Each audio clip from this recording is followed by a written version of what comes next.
네, 이사야서 61장 1절에서 3절 다 함께 한 목소리로 봉독하겠습니다. 시작! 주 여호와의 영이 내게 내리셨으니 이는 여호와께서 내게 기름을 부으사 가난한 자에게 아름다운 소식을 전하게 하려 하심이라. 나를 보내사 마음이 상한 자를 고치며 포로된 자에게 자유를, 갇힌 자에게 노임을 선포하며 여호와의 은혜의 해와 우리 하나님의 보복의 날을 선포하여 모든 슬픈 자를 위로하되 무릇 시온에서 슬퍼하는 자에게 화관을 주어 그 죄를 대신하며 기쁨의 기름으로 그 슬픔을 대신하며 찬송의 옷으로 그 근심을 대신하고 그들이 의의 나무 곧 여호와께서 심으신 그 영광을 나타낼 자라 일컬음을 받게 하려 하심이라. 아멘. 그래서 오늘 말씀은 7대 짐승인데 이 말씀이 어떻게 처음에 접근을 해야 하냐. 이 세상에는요, 오늘 본문 말씀 보면 슬픈 자에게 하나님이 기쁨을 줘야 하는 이유가 있다는 거예요. 그 뜻은 즉슨 이 세상에는요, 슬픈 자가 있고요, 기쁜 자가 있다는 거예요. 이 세상에는요, 포로된 자가 있고요, 이 세상에는 자유한 자가 있다는 거예요. 이 뜻은 즉슨 이 두 부류의 사람들은 줄기를 따르고 있어요. 이 세상에는 딱 두 가지의 세력만 존재해요. 어떤 세력이냐? 사단의 세력, 사단의 생각, 사단의 감정, 사단의 의지적인 선택을 따르고 그것에 포로된 자와 하나님의 감정과 하나님의 생각과 하나님의 영을 갖고 기쁨과 자유함을 누리는 자들이 있다는 거예요. 할렐루야.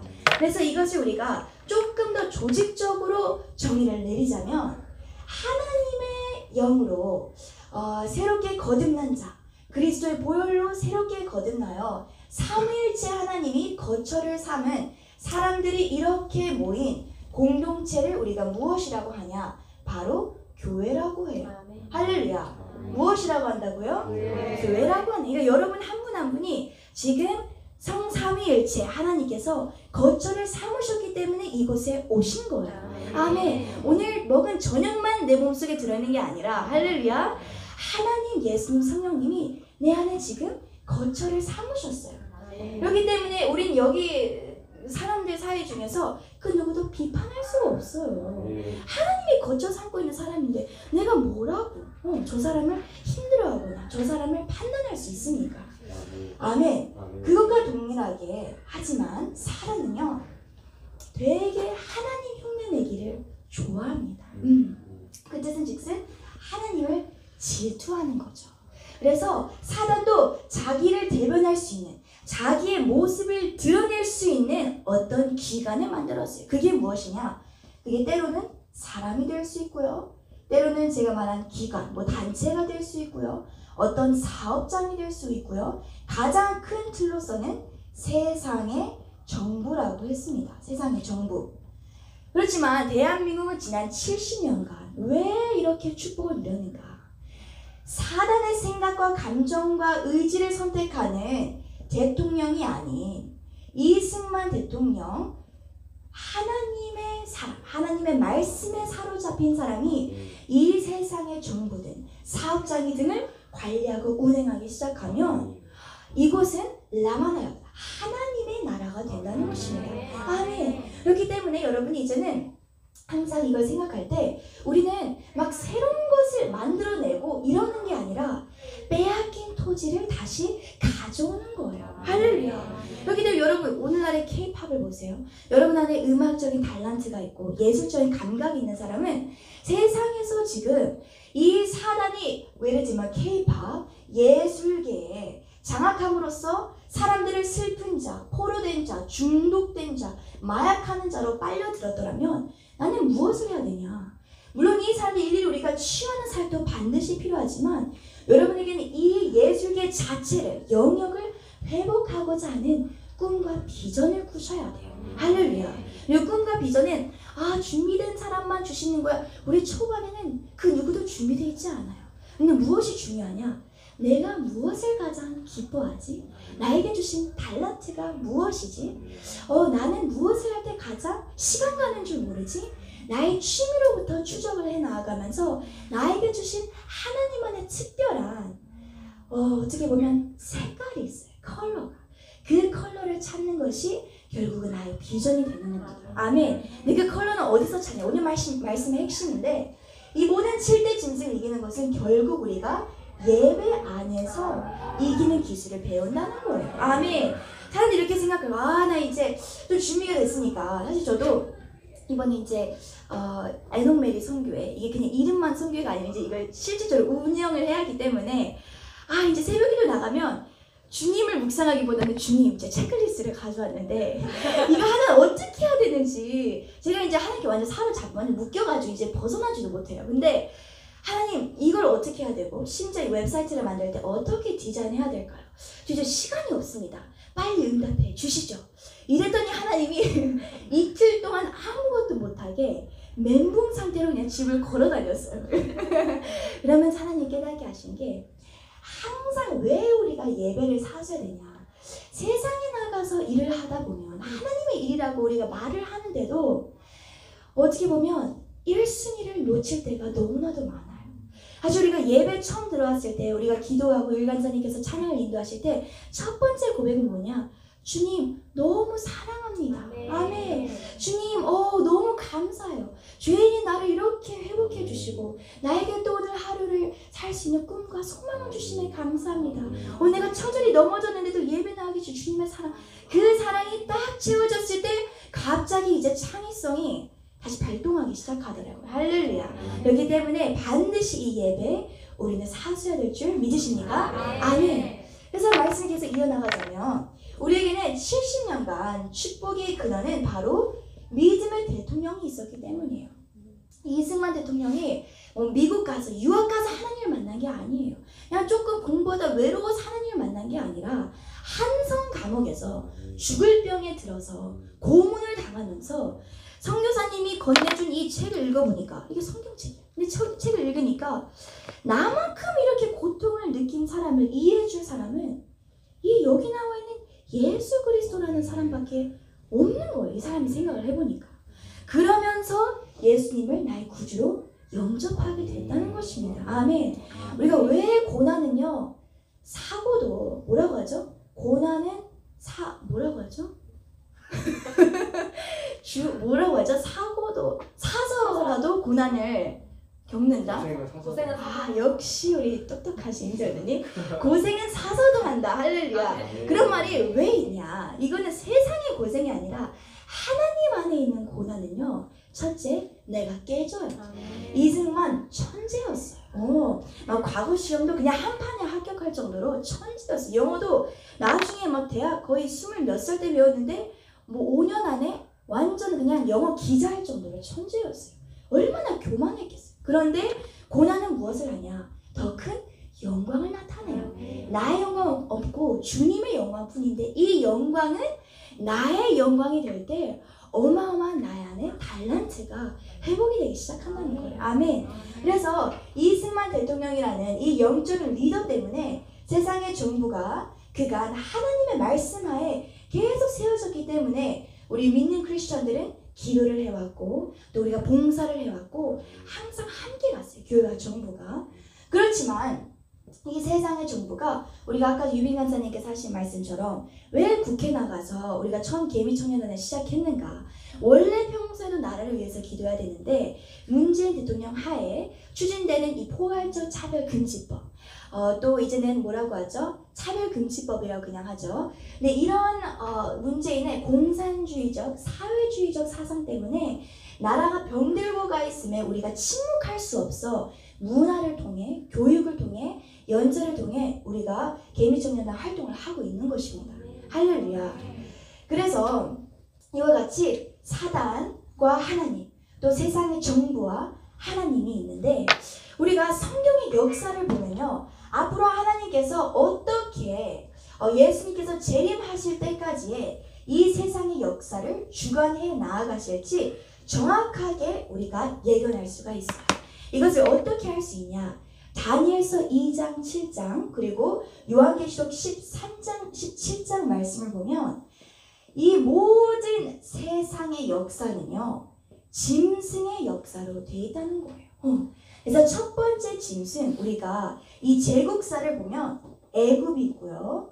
두 번째는 아수르, 혹은 아시리아, 세 번째는 바벨론, 페르시아, 그리고 헬라, 로마, 그리고 마지막은요 적그리스도예요.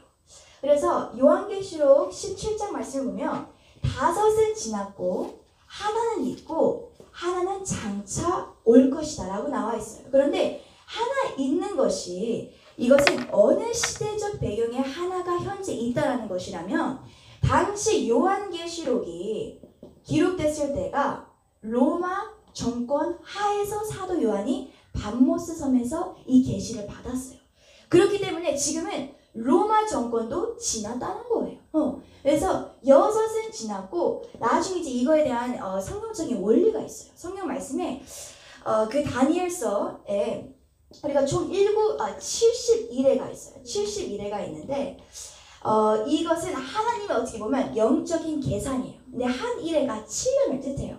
근데 지금 로마의 정권까지 69일회가 지난 거예요. 그러면 하나의 일회, 그럼 7년이 남은 거죠. 이 7년을 요한계시록 7장에 뭐라고 기록되어 있냐면 대환란, 큰 환란, Great Tribulation이라고 기록되어 있어요. 그래서 이 대환란은 7년 동안에 적그리스도가 완전한 세계를 하나로 통일을 해서 하나로 통합을 해서 이 세상의 모든 영역을 다스리는 가장 큰 환란을 겪을 때예요.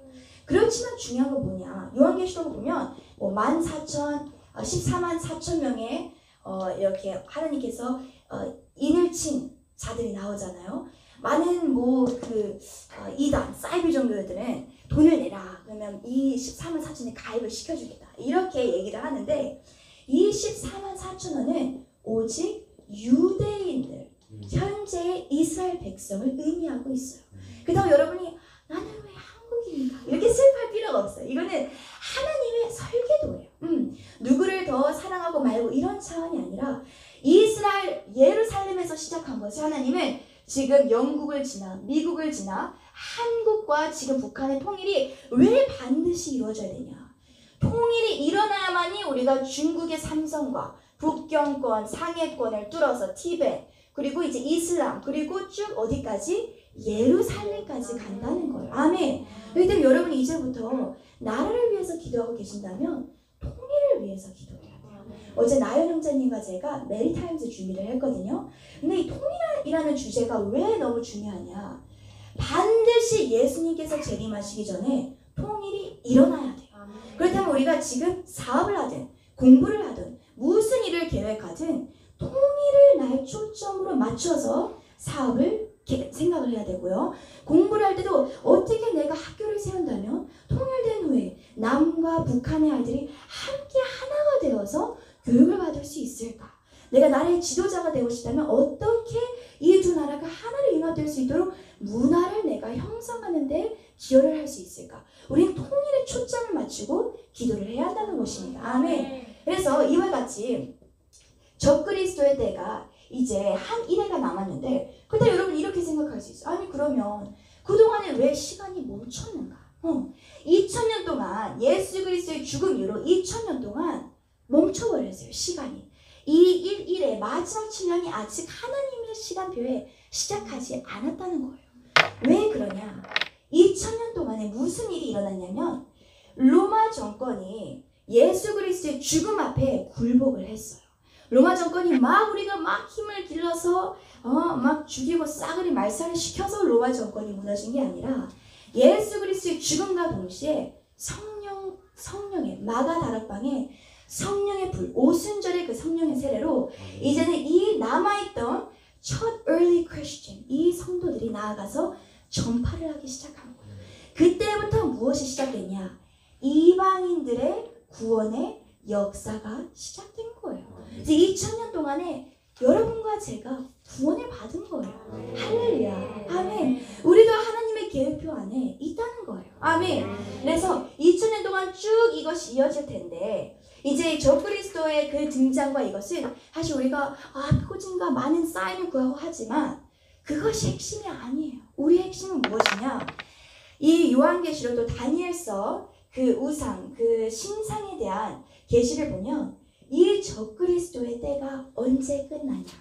하늘에서 날아오는 이 산돌이 이 신상의 발, 결국 적그리스도를 칠 때에 모든 인류의 역사는 끝난다는 거예요. 아멘. 우리가 지금 열심히 살고 열심히 공부한다 해도 예수님이 오시면 이 세상의 역사는 끝난다는 거예요.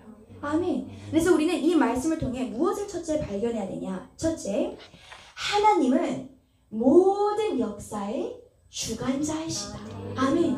하나님은 이 우리를 사람을 창조하시고 이 세상을 창조하고 그냥 그대로 자연이 알아서 섭리하도록 두는 게 아니라 하나님은 철저하게 계획을 세우세요.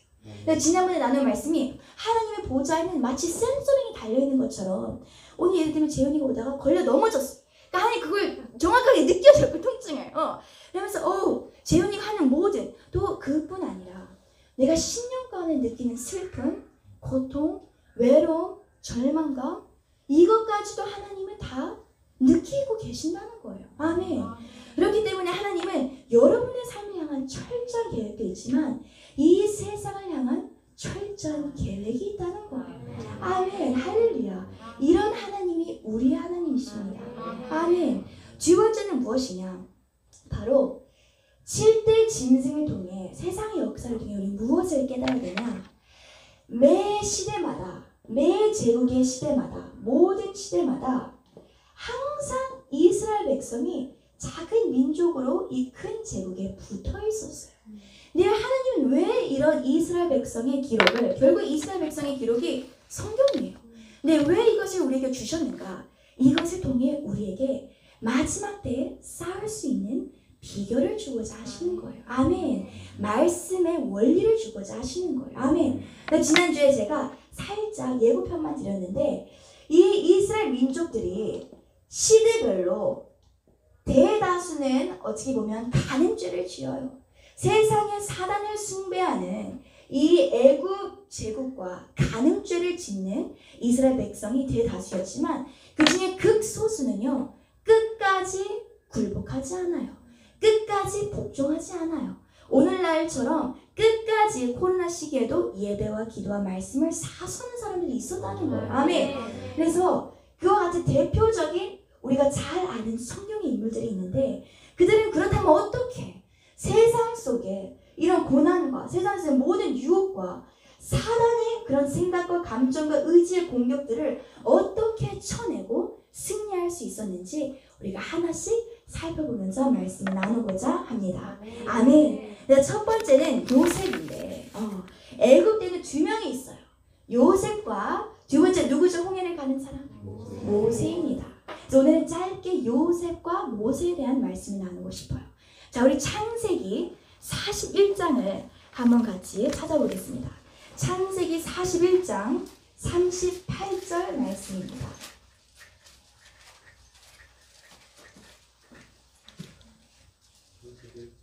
네, 41장 38절 말씀입니다.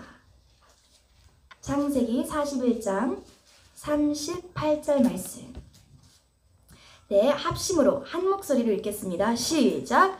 바로가 그의 신하들에게 이르되 이와 같이 하나님의 영에 감동된 사람을 우리가 어찌 찾을 수 있으리요 하고. 아멘. 자, 요셉은요. 여러분은 사실 솔직히 표현한다면 저와 여러분은 물론 사단의 공격들을 받긴 하지만 요셉만큼은 아니에요. 솔직히 평가하자면. 자, 요셉은요. 어떤 사람이었는가? 자, 애굽 땅이에요. 원래는요. 떨어져서 떨어진 자기 고향 땅에서 이제 야곱의 11번째 아들로 그냥 넉넉하게 부유하게 살고 있다가 포로로 잡혀와요. 어디로 잡혀오냐? 사단의 심장부로 잡혀와요. 바로 애굽 땅이죠. 저게 심장부로 잡혀요. 근데 이게 그냥 잡혀오는 게 아니라 뭐로 잡혀오죠? 종, 포로, 노예로 잡혀요. 여러분은 노예살이 해보신 분 있나요? 다음 형제는 혹시 노예로 살이 없으시죠? 할렐루야. 그럼 신고해야 돼요. 그렇죠? 할렐루야. 그래서 종노예를 살은 적이 없어요. 근데 종노예를 살다가 억울한 누명을 이렇게 어떻게 보면 씌워서 뭐가 되죠? 이제는 죄수가 돼요. 우리 재현 형제님 죄수 돼보신 적 있으세요? 할렐루야. 아멘. 그런데 이 요셉은요 종노예 그리고 그리고 죄수의 삶을 살면서 이 사단의 심장부에서 하나님을 끝까지 찾고 구하고 하나님께 예배하는 것, 이건 불가능한 거예요. 여러분 좀 이걸 좀 이입을 해야 돼요. 감정이입을. 요셉을 너무 쉽게 생각하는, 요셉도 여러분과 똑같아요. 심지어 17살 젊은 나이에 팔려왔어요. 여러분 17살, 저는 되게 미성숙했던 것 같아요. 7살. 이기적이고. 그런데 요셉은요, 어떻게 이 죄수와 종 노예에 이 적그리스도, 이 사단의 심장부 가운데서도 이 짐승을 이길 수 있었을까? 어떻게 바로 포로로서, 죄수로서 한 나라의 왕의 목을 꺾어버릴 수 있었을까? 여기는 엄청난 원리가 있어요. 오늘 말씀을 보면 요셉은요, 38절에 어떤 자였죠? 하나님의 영에 감동된 사람이었어요. 이것은 무슨 뜻이냐? 하나님의 영 쉽게 풀어내면 바로 성령이 거하는 자였어요. 성령의 능력이 있는 자였어요. 할렐루야. 그렇다면 오늘은 이것에 대해서 좀 구체적으로 제가 설명하고 싶은 게, 사실 우리가 성령을 생각하면 성령 불 받아야 돼. 성령 세례 받아야 돼. 성령이야. 성령이 막 이러잖아요. 막. 그런데 사실 제가 제 삶을 보면 제가 처음부터 성령이요 이러면서 성령의 능력이 찾아온 게 아니었어요. 사실 우리가 그래서 요셉의 삶에 많은 사람들이 놓치는 첫 번째 부분이 있는데, 요셉이 이 시간에 버틸 수 있었던 힘의 근원지가 있었어요. 요셉의 아버지가 누구죠? 선하자매? 누구죠? 야곱이에요. 자, 요셉의 아버지가 야곱인데, 경린 형제님, 야곱이 눈이 약간 조금 동태눈이 돼서 잡았어요 한번. 자, 야곱이, 경린 형제님, 야곱이 요셉을 그냥 치부시 그냥 무시하는 아들이었어요? 아니면 뭐 얼만큼 사랑했죠 요셉을? 되게 많이 나왔죠. 되게 많이 나와요. 근데 그것을 어떻게 표현했어요? 성경에 유명한 그런 스토리가 있어요. 무엇을 통해 진짜 이 아들을 사랑하는 걸 표현했죠? 채세고. 맞아요. 채세곳. 할렐루야. 자, 채세곳을 통해 우리는 볼 수 있어요. 채세곳은요, 일하는 사람에게 채세곳 주지 않아요. 채세곳은 되게 길어요. 그러니까 일하지 않고 그냥 일하는 사람을 이렇게 걸어다니면서 관리하는 사람이에요. 그러니까 이 어린 요셉이 자기 열 형들이 일하는 거를 관리하고, 내가 형이었으면 진짜 우리한테 쥐어 박았을 텐데, 근데 이 정도로 요셉은 아버지의 사랑을 많이 받은 사람이었어요. 저는 여기에서 사실 김은하 목사의 설교 중에 제가 제일 크게 제 삶을 완전히 180도 바꿔놓은 말씀이 뭐냐? 육신의 아버지의 사랑으로 인해 하나님 아버지의 사랑이 너무나도 큰 영향을 받는다는 거예요. 내 육신의 아버지가 어렸을 때부터 내가 넘어지면 왜 자빠졌냐? 이런 아버지와 아이고 나쁜 계단, 막 계단을 혼내고 바닥을 혼내는 아버지, 엄청난 차이가 있어요. 이 아이는. 또 아버지가 예를 들면 뭐 항상 우리가 똑똑하게 성적표 잘 받아오는 거 아니잖아요. 근데 설령 우리가 잘 받았다 해요. 97점 받았어요. 근데 아버지가 3점이야 아깝네. 이런 아버지와, 아니 아빠는 말이야 50점도 못 받았는데 너는 진짜 대단한 아이구나. 이런 아버지와 이 두 가지 육신의 아버지의 사랑으로 인해 이 두 청년이 예를 들면 모태신앙이 아니에요. 일단 교회 왔어요. 동시에 예수님을 믿는데 그 아버지의 사랑을 많이 받아온 이 청년은 하나님 아버지란 단어를 들었을 때 되게 사랑이 많으시구나. 되게 나를 이해해주고 나에게 공감해주시는 아버지시구나. 훨씬 더 빠르다는 거예요. 근데 그게 제 삶을 통해서도 제가 느낀 게 아니라 주변에 봤을 때도 동일하게 느껴져요. 물론 그게 다가 아니에요. 육신의 아버지가 좋다 해도 내가 노력하지 않으면 그만큼 내가 영적 유업을 못 받아요.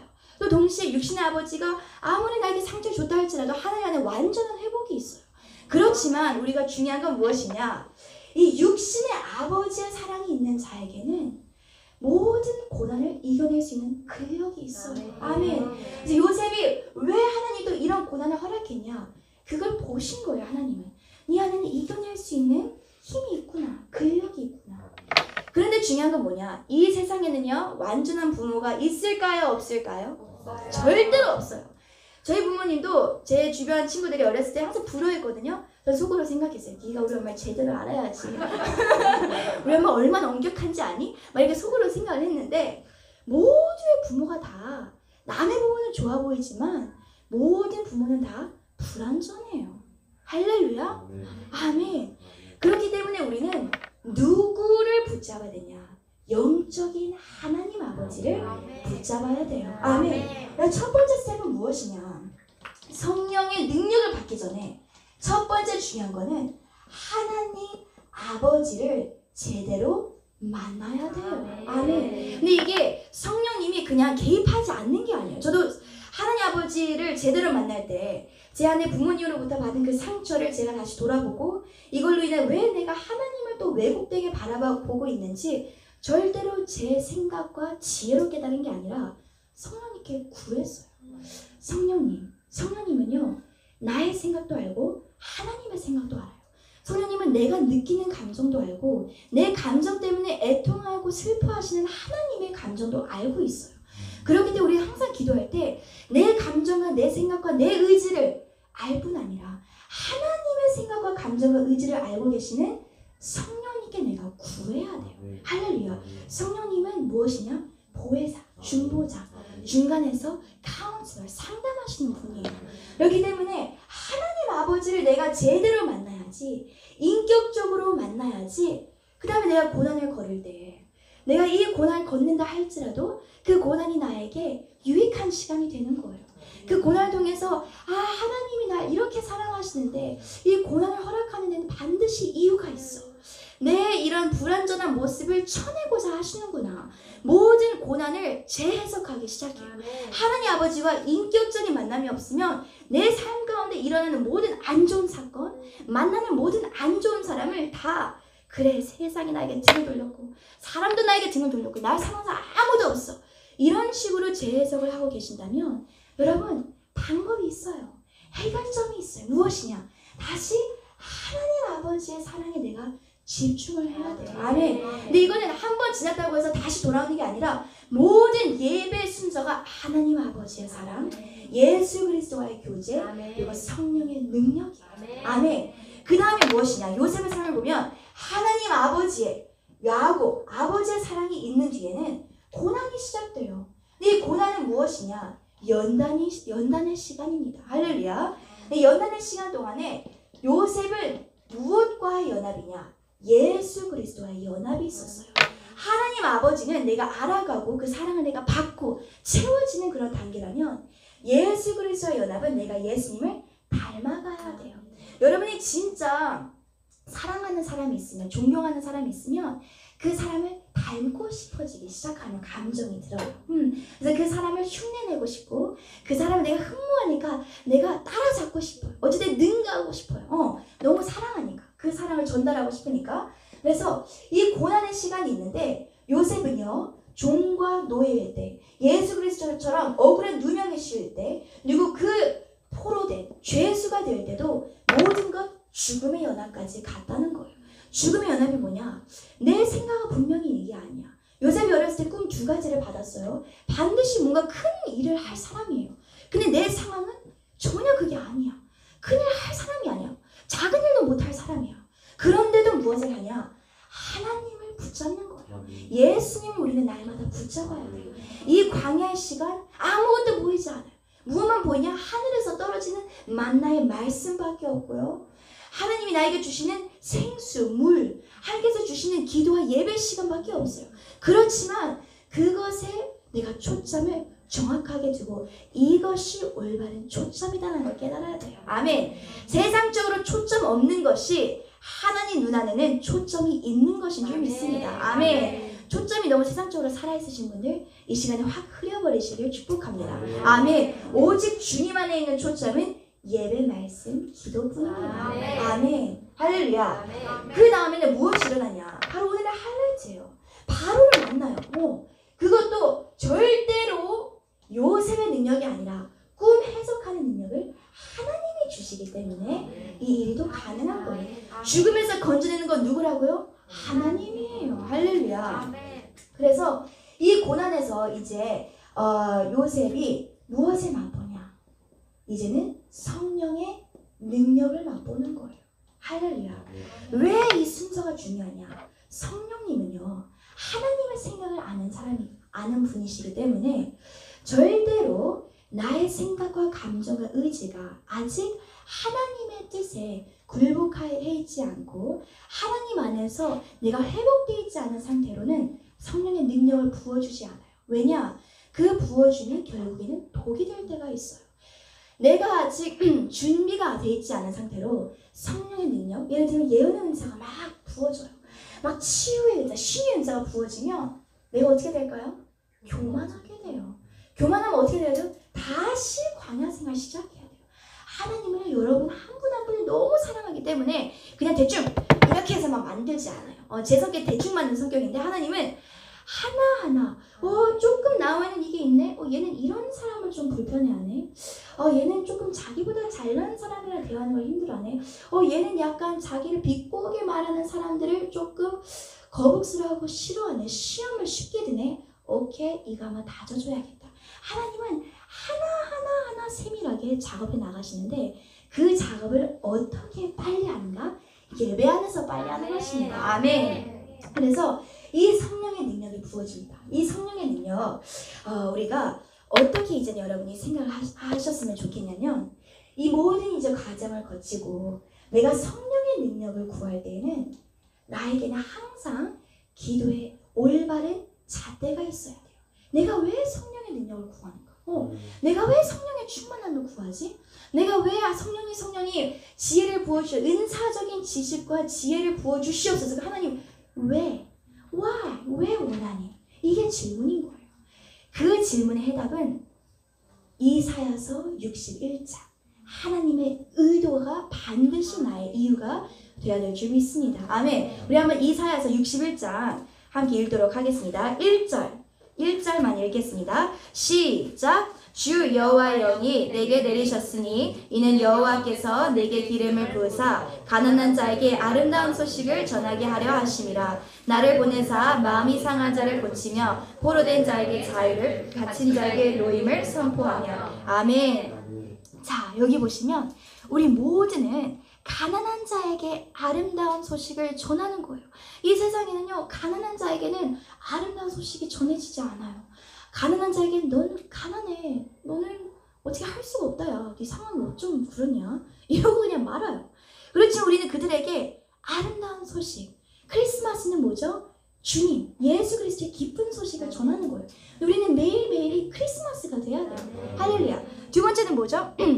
마음이 상한 자를 고치는 거예요. 사실 이 세상에 그 어떤 상담가도 우리의 마음을 치료해줄 수가 없어요. 근데 이 마음의 상함의 원리는 무엇이냐? 우리 모든 인간은 마음이 사실은 상해 있는 것으로부터 시작이 돼요. 지금 이 순간도 앞에서 말씀을 선포하고 있는 저도 제가 알지 못하는 마음의 상함이 있어요. 그런데 이 마음의 상함을 발견해 주시고 그 마음의 상함의 그 뿌리를 알게 하시는 것도 바로 성령 하나님이세요. 아멘. 그리고 여러분이 앞으로 사람을 치유하고 사람을 이제 양육할 때에도 절대로 내 지혜와 내 지식으로 양육하는 것이 아니에요. 나도 항상 내 근원지를 생각해. 나도 포로되고 내가 항상 마음이 상했는데 나를 누가 치유해줬지?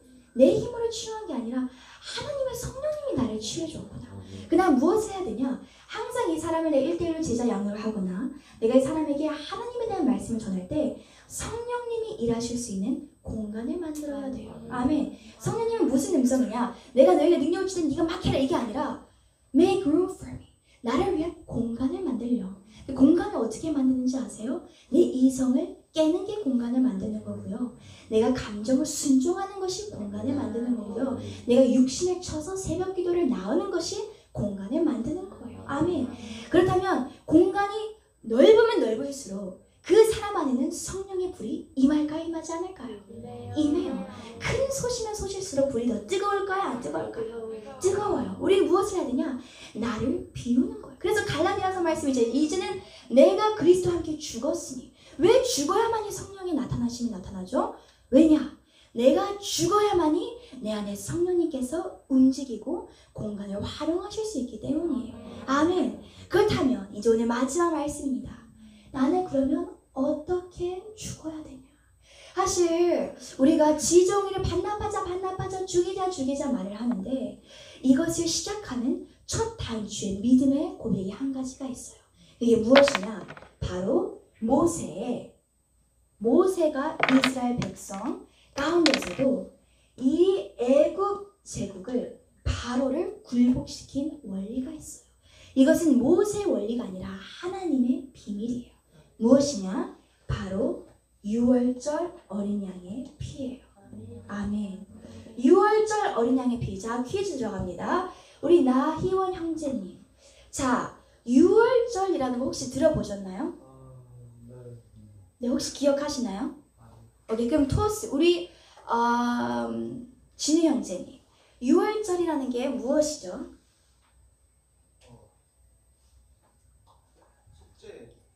네. 6월절이 어떻게 보면 10번째 재앙이었는데 이 죽음의 천사가 지나갈 때 첫 번째 장자가 죽어요, 살아요? 죽습니다. 할렐루야. 이보다 쉽게 내줄 수가 없습니다. 할렐루야. 죽음의 사자가 지나가면서 죽이죠. 할렐루야. 그런데 이 6월절 때 뭐라고 하나님께서 말씀하시죠? 우리 형은 간사님. 문설주에 뭐를 발라야 돼요? 어린 양의 피를 발라야 돼요. 아멘.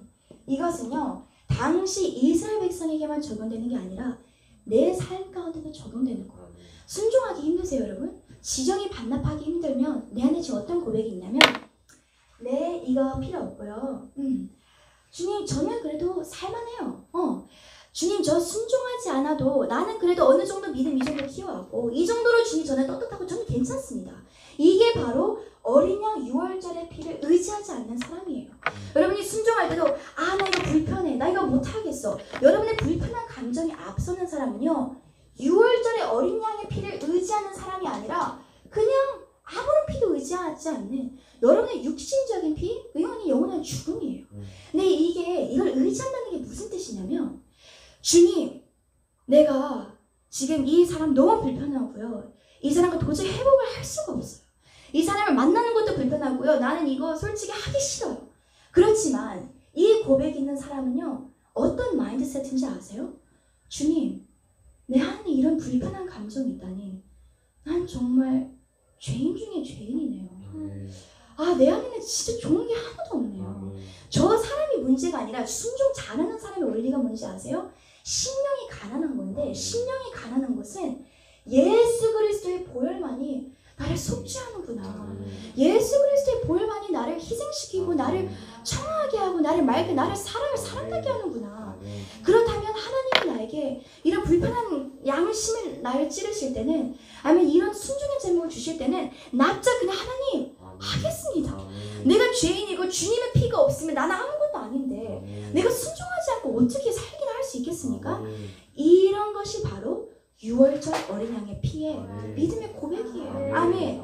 일단 우리는 항상 앞으로 가면 말씀을 더 많이 배우고 믿음이 계속 성숙하게 될 거예요. 할렐루야. 하나님께서 여러분이 높이 세우실 거예요. 반드시 일어날 하나님의 약속이에요. 그렇지만 우리가 아무리 높이 간다 해도 복음의 원리는 심플해요.